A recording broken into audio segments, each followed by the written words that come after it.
नमो तस्य भगवतो अरहतो सम्मा सम्बुद्धस्य।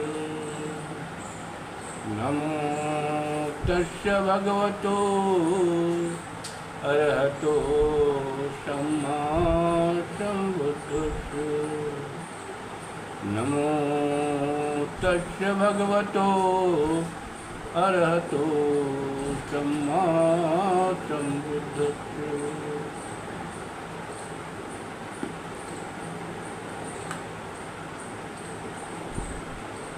सम्यक संबुद्ध कौशल राज्य के शेतव्या नगर के निकट मार्ग पर स्थित एक विशाल वटवृक्ष के शीतल छाया में बैठकर पथिक ब्राह्मण द्रोण को धर्मोपदेश दे रहे थे। द्रोण द्वारा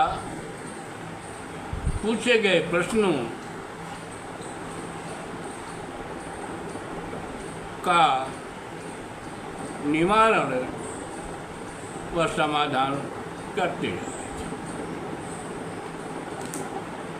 द्रोण कहता था कि भिन्न भिन्न गुण कर्म प्रभेदा, चार वर्ण जग मानहि वेदा। अस्तुत मत नीक सबे अनुसरहि, करहि प्रणाम कि देव न कहे। हे करुणानिधान, जगत का कल्याण करने वाले सम्यक संबुद्ध, भिन्न भिन्न गुण कर्मों के भेद से भेद इस संसार में चार वर्ण मानता है। सभी लोग इस श्रेष्ठ वैदिक मत का अनुसरण करते हैं। आप कि इस संबंध में क्या मानता है? शील समुद्र परम करुणा कर, बोल उठे सुन मोद प्रभाकर। सब देशन सब कालन माही, मानत चार वरण सब। ये द्रोण पथिक, ऐसा नहीं है। संसार के सभी देशों में या कालों में चतुर्वर्णीय व्यवस्था का प्रचलन है या लोगों द्वारा इसे माना जाता है। यह तो वर्तमान जम्बूद्वीप के कुछ ही भागों में प्रचलित है।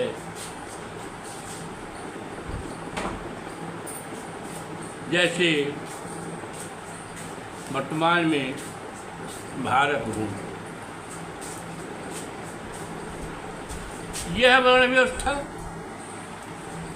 काल्पनिक है। यह मानव समाज का सर्वश्रेष्ठ सामाजिक व्यवस्था नहीं हो सकता है। या तो एक अव्यवहारिक, असामाजिक, विषमतापूर्ण मानवीय व्यवस्था है जो समाज में ऊंच नीच, छूत अछूत जैसे विभेद को प्रोत्साहन देता है या मानव के बीच असमानता को पनपाता है, फैलाता है। यहाँ तक कि यह व्यवस्था शूद्रों के साथ साथ समस्त वर्ण के स्त्रियों को शिक्षा ग्रहण करने से वंचित करता है। मैं तो सभी ज्ञान प्राप्त करने का अधिकार का पक्षधर हूँ। मानव में विभेद करना, पुरुष स्त्री में विभेद करना मैं उचित नहीं ठहराता हूँ, उचित नहीं समझता हूँ। ये पथिक,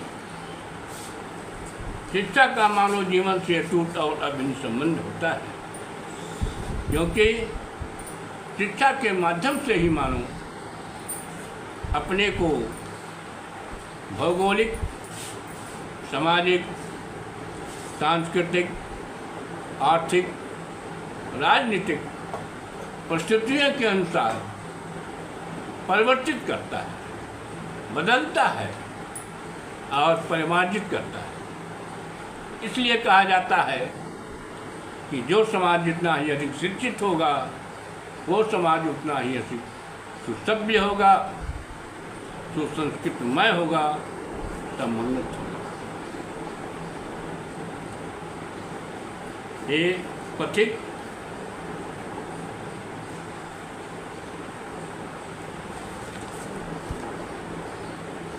वर्ण व्यवस्था आदर्श समाज की संरचना नहीं है,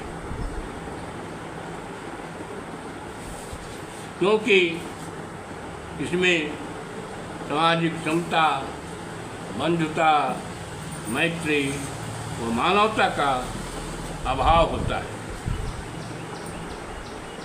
मैं ऐसे विषमता मूलक समाज की संरचना को नहीं मानता, उसके पक्ष में नहीं। यह त्यागने योग्य है, यह एक आदर्श मानव सामाजिक व्यवस्था नहीं है, बल्कि यह आदर्श मानव सामाजिक व्यवस्था में बाधक है, घातक है और यह एक कलंक है।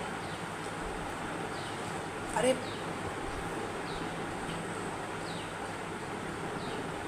भगवान बुद्ध का वैज्ञानिक मत था कि प्रत्येक मनुष्य माता पिता के संभोग से पैदा होता है। प्रत्येक वर्ण की सभी स्त्री एक तरह से ही ऋतुमती होती हैं, एक ही प्रकार से गर्भ धारण करती हैं तथा समान रूप व अंग से प्रसव करती हैं। ब्राह्मण भी उसी प्रकार से पैदा होता है जैसा कि अन्य वर्ण अर्थात शूद्र के लोग भी। फिर यह कैसे कहा जा सकता है कि जन्म से ही श्रेष्ठ नहीं होता है, बल्कि कर्मों से ही श्रेष्ठ होता है, श्रेष्ठ व नीच होता है। जन्म का कोई मान्य नहीं, कर्म का महत्वपूर्ण है। न चाहम ब्राह्मणम योनिजामति संभवम, न चाहम ब्राह्मणम ब्रूमि योनिजामति संभवम।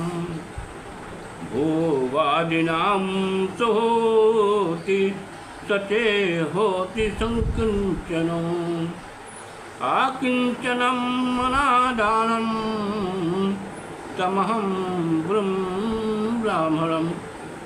सूत्र निपात में कहा गया है कि माता तथा यौन से पैदा होने के कारण किसी को ब्राह्मण नहीं कहा जा सकता, किसी को शूद्र नहीं कहा सकता।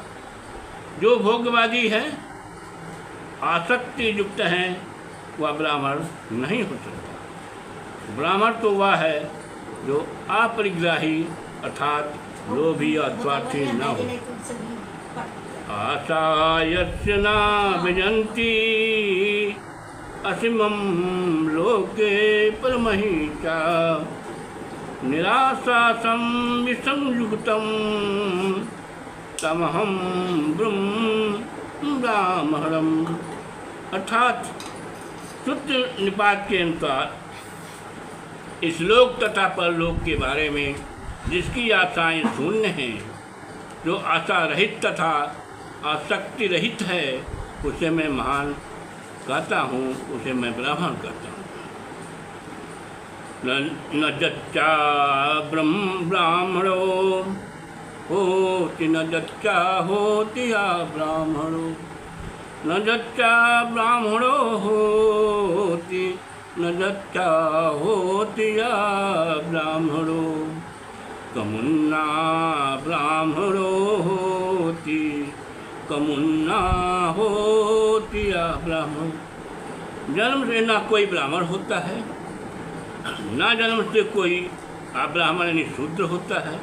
कर्म के अनुसार ही ब्राह्मण होता है तथा कर्म के आधार पर ही कोई अब्राह्मण होता है। जन्माश्रित ऊंच नीच के सिद्धांत का शाक्य मुनि बुद्धि को उतना ही अरुचिकर है लगा था जितना कि चतुर्वर्णीय लौट था। उनका मत था कि मनुष्य को महत्व का मूल्यांकन उसके जन्म से नहीं बल्कि उसके कर्म गुणों से किया जाना चाहिए।